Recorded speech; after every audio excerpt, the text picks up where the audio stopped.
Hello and welcome to On Point. I'm Monica Trauzy. With me today is Mindy Lubber, president of CERE. Mindy, it's great to have you back on the show. Great. Thank you for having me. Mindy, CERE just released a new report that focuses on the impact of EPA air regulations, air pollution rules on jobs numbers. And the findings are somewhat surprising.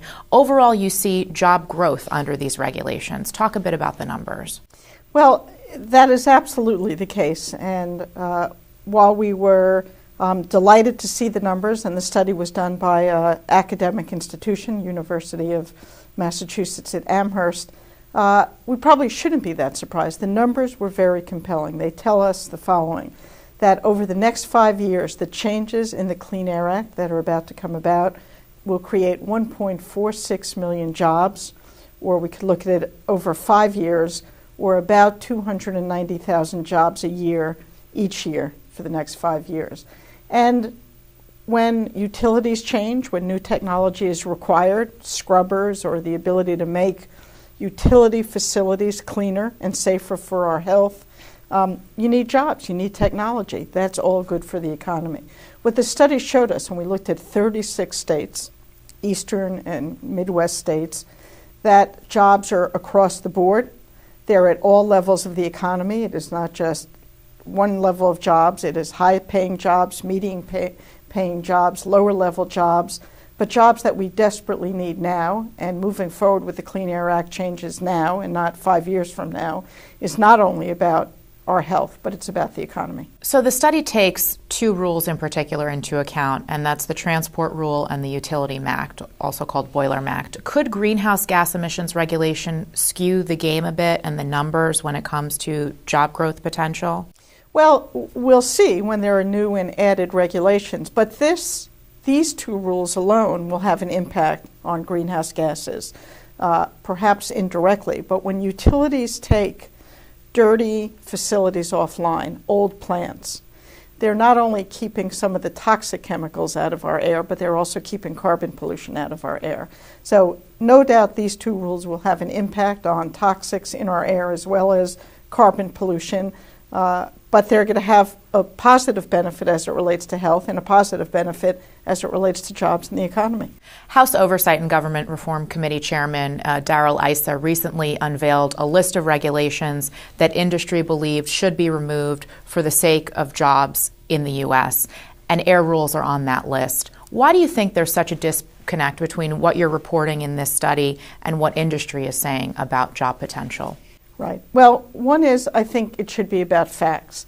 This study, and there are other studies that are consistent with it, show the very clear and specific facts. The Clean Air Act has been traditionally good for the economy as well as good for our public's health.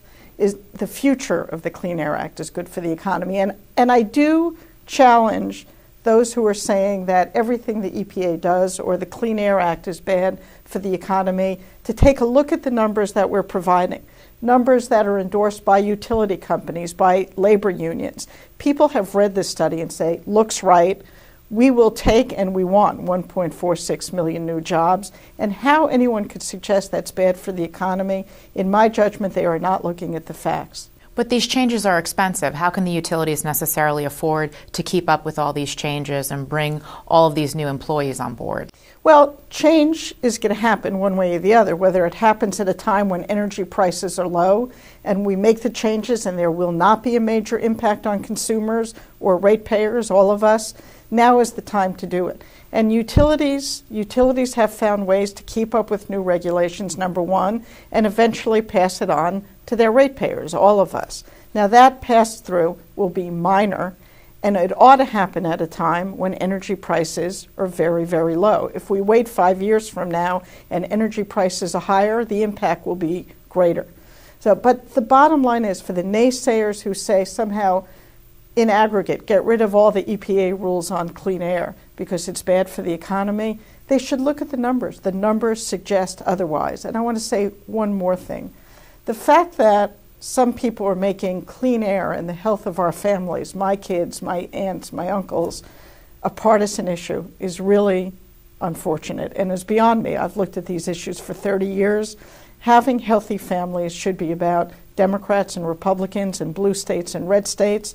And in this instance, we're talking about a cleaner environment for our families, better health, as well as new jobs. There are some reliability concerns, according to NERC, if these rules were to be implemented. Do you think that that could have a negative impact on job creation if the utilities were not able to bring as much energy on the line for consumers? Yeah.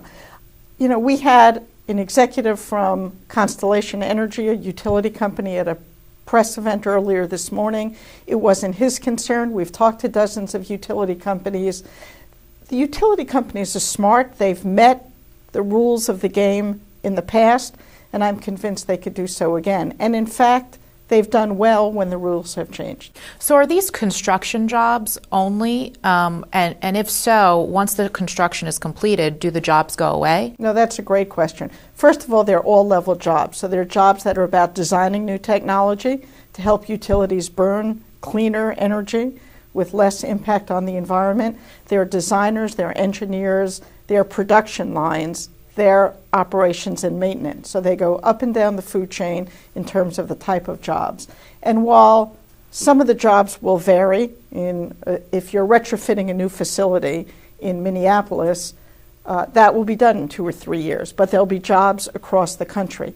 The interesting thing about the study is we saw huge job gains in states that desperately need new jobs: Virginia, Tennessee, Illinois, North Carolina, and Indiana, some of the largest places of job gains. So they're not all permanent, but there certainly is a decade of installing new technology that will create a whole new sector of jobs. Okay, we'll end it right there. Thank you for coming on the show again. Thank you.